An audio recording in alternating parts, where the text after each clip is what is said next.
tatung semayang tarah aki ili dosanya. Maka apabila sempurna wuduk gedanyo, sempurna wate tatung ismayang, itu juga mengakibatkan kepada hilangnya dosa-dosa pada kita.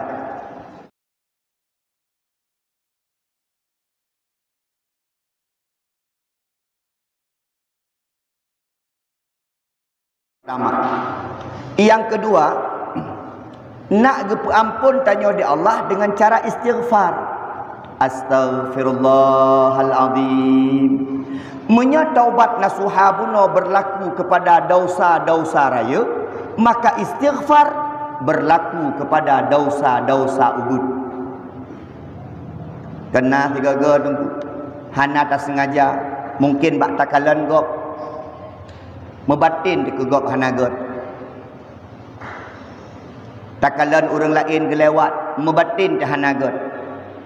Hana ruh ucap bak babah, bak hati teman-teman, maka cepat-cepatlah beristighfar.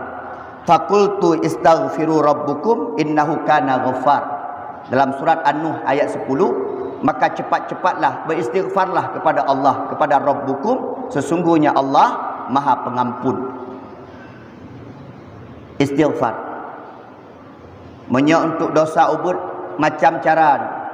Istighfar salah tabuk. Bak tatung ismbahyang lakai maaf. Dosa-dosa yang diperbuat di jaro bak tatung ismbahyang ili dengkungan ianya.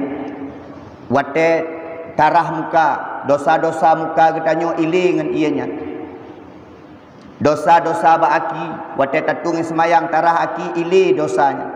Maka apabila sempurna wuduk getanyo, sempurna wate tatung ismbahyang, itu juga mengakibatkan kepada hilangnya dosa-dosa pada kita. Bak tarah abah ili dosa-dosa yang mungkin bak abah yang hanaga yang saboh daripada faedah. Pajalom dosa-dosa yang deret tengku wate ta semayang, wate ta ruku, wate ta sujud nyan ili dasya getanyon. Maka gesunat tanyo tengku wate ta sujud wiu petrip sujud pakon makin trip ta sujud makin le dosa yang ili kedih umumo ijak daripada tubuh-tubuh getanyo. Man menyehantam ta sujud tengku paki bancara ini jak dosa bak getanyo. Maka yang kedua, setelah yang pertama taubat nasuha, maka yang kedua yang kita lakukan untuk ampun dosa tanyo di Allah adalah dengan cara beristighfar. Man tengku istighfarnya ke ampun dosa mentang kon. Acin baca tengku tulisan-tulisan tentang kelebihan daripada istighfar. Memang salah satunya untuk mengampuni dosa. Nak mudah udip istighfar. Watele masalah lam udip istighfar. Logika tak pegat. Pakan letak manfaat daripada istighfar. Menyeperletong dengan Allah istighfar. Pakan letak manfaat daripada istighfar. Wate tanyo tak istighfar, wate tanyo takun astaghfirullahalazim, talaki ampun ba Allah, maka dosa getanyo gadah bak tubuh getanyo.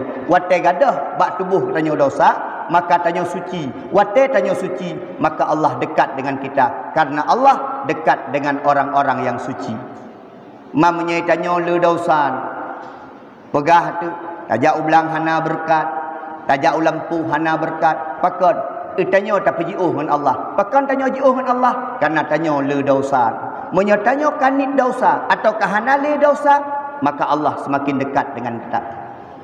Yang kedua, yang pertama dengan taubatan nasuha, nak gadah daripada dosa ampun di Allah.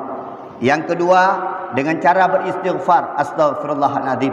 Yang kelih, cara ampun dosa getanyo di Allah Subhanahu wa taala adalah dengan cara banyak doa, berdoa kepada Allah untuk talaki ampun ro teba Allah Subhanahu wa taala. Maka ni pegah di Allah, wa qala rabbukum ud'uni astajib lakum. Allah ni pegah, berdoalah kepadaku maka aku akan ijabah doamu. Itanyo menyertabayang ke doa akan melaki ba Allah. Ya Allah, long berbahagia nyan tafsir doa ni dia. Ya Allah, long benebinyo menyetadang ikra belang. Ya Allah, panen long begot. Patalih tak pula padi. Ya Allah, baik truk hama, baik truk kiong, baik truk ulat. Kenyan yang dia menua. Tapi meminta ampun kepada Allah juga boleh dengan cara berdoa. Ya Allah, lung letat dasya ba'ron ya Allah. Lung letat tua ngan ron ya Allah. Letat buat khilaf, letat buat salah, letat buat yang hanagat yang lung kubut ikeron ya Allah lawitnya ya Allah. Bahkan pegah di Nabi, orang yang berdoa sambil bertaubat kepada Allah dengan meneteskan air mata, dengan tapuru imata, dengan rasa penyesalan yang sangat luar biasa, maka air mata tersebut akan memadamkan daripada api neraka. Takli tamnoa ba Allah gara-gara dosa. Takli tamnoa ba Allah gara-gara khilaf dan kesalahan yang pernah tapubut. Tamo iki Allah Subhanahu wa taala. Maka itu lebih mulia, lebih good di hadapan Allah. Bahkan dipegah di Nabi, air mata tersebut sehingga ia matanya uro akhirat akan memadamkan api neraka. Itu disebut dengan air mata nadamah atau air mata penyesalan. Menoa ba Allah. Menyelawitnya tak menoa ba Allah hanya tak melake. Tapi tamah bacut tu menoa ba Allah, minta ampun kepada Allah. Ya Allah, lun lawitnya letak salah. Ya Allah, lun lawitnya letak khilaf. Ya Allah, lun lawitnya letak tua keron ya Allah. Kadang-kadang perintah ro nepoh sa ya Allah baru lung pubui tengah put ya Allah. Kadang-kadang asa poh put lung pubui tengah nam ya Allah. Kadang-kadang ya Allah lung lebih lelalo ya Allah. Lebih hana lung pentingkan ibadah kepada ro ya Allah. Menoa ba Allah. Insya-Allah Allah ampun dosa-dosa kita nyoban bandu. Yang pertama, perbanyak taubat kepada Allah. Yang kedua, perbanyak istighfar di hadapan Allah. Yang kelih, belele kalau ke doa ba Allah Subhanahu wa taala.